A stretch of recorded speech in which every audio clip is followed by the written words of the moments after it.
शहर के दूर जंगल में एक पेड़ पर गौरैया का जोड़ा रहता था। उनके नाम थे चीकू और चिनमिन। दोनों बहुत खुश थे। सुबह सवेरे दोनों दाना चुगने के लिए निकल जाते। शाम होने पर अपने घोंसले में लौट आते। कुछ समय बाद चिनमिन ने अंडे दिए। चीकू और चिनमिन की खुशी का अब तो ठिकाना ही नहीं था। दोनों ही बड़े बेसब्री से अपने बच्चों के अंडे से बाहर निकलने का इंतज़ार करने लगे। अब चिनमिन अंडों को सेती थी और चीकू अकेला ही दाना चुनने के लिए जाता था। एक दिन एक हाथी धूप से बचने के लिए पेड़ के नीचे आ बैठा।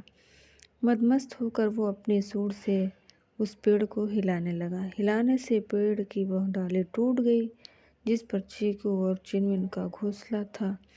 इस तरह घोंसले में रखे अंडे भी टूट गए। अपने टूटे अंडों को देखकर चिनमिन जोरों से रोने लगी। उसके रोने की आवाज़ सुनकर चीकू और चिनमिन का दोस्त भोलू उसके पास आया और रोने का कारण पूछने लगे। चिनमिन ने सारी बात सुनकर उन्हें बहुत दुख हुआ। फिर दोनों को धीरज बांधते हुए भोलू बोला, अब रोने से क्या फ़ायदा, जो होना था वो तो हो चुका। चीकू बोला, भोलू भाई, बात तो तुम ठीक कह रहे हो, लेकिन इस दुष्ट कमीने हाथी ने घमंड में आकर हमारे बच्चों की जान ले ली है। इसका तो इतना दंड मिलना चाहिए। यदि तुम हमारे सच्चे दोस्त हो तो उसको मारने में हमारी मदद करो। ये सुनकर थोड़ी देर के लिए तो भोलू दुविधा में पड़ गया कि कहाँ हम छोटे छोटे पक्षी और कहाँ वो बड़ा जानवर। लेकिन फिर भी बोला, चीकू दोस्त, तुम सच कह रहे हो, इस हाथी को सबक सिखाना ही होगा। अब तुम मेरी अकल का कमाल देखो।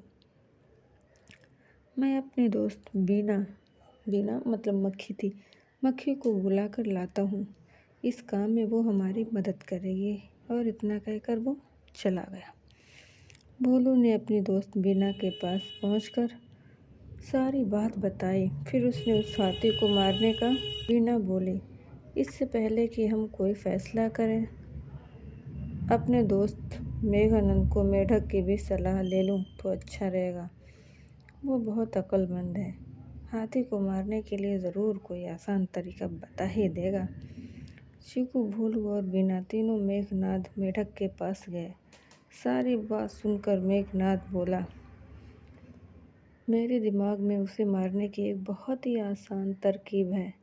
बीना बहन, सबसे पहले दोपहर के वक्त तुम हाथी के पास जाकर अच्छी आवाज़ में कान में गुंजन करना। उसे सुनकर वो आनंद से अपनी आंखें बंद कर लेगा।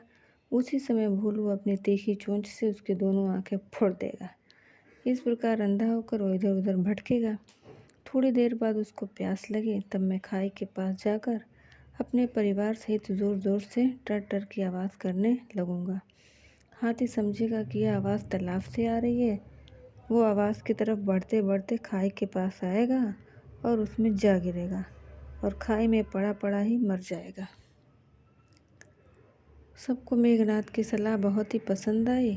जैसा उसने कहा था, बीना और भोलू ने वैसा ही किया। इस तरह छोटे छोटे जीवों ने मिलकर अपनी अकल से हाथी जैसे बड़े जीव को मार गिराया और फिर से प्यार से रहने लगे।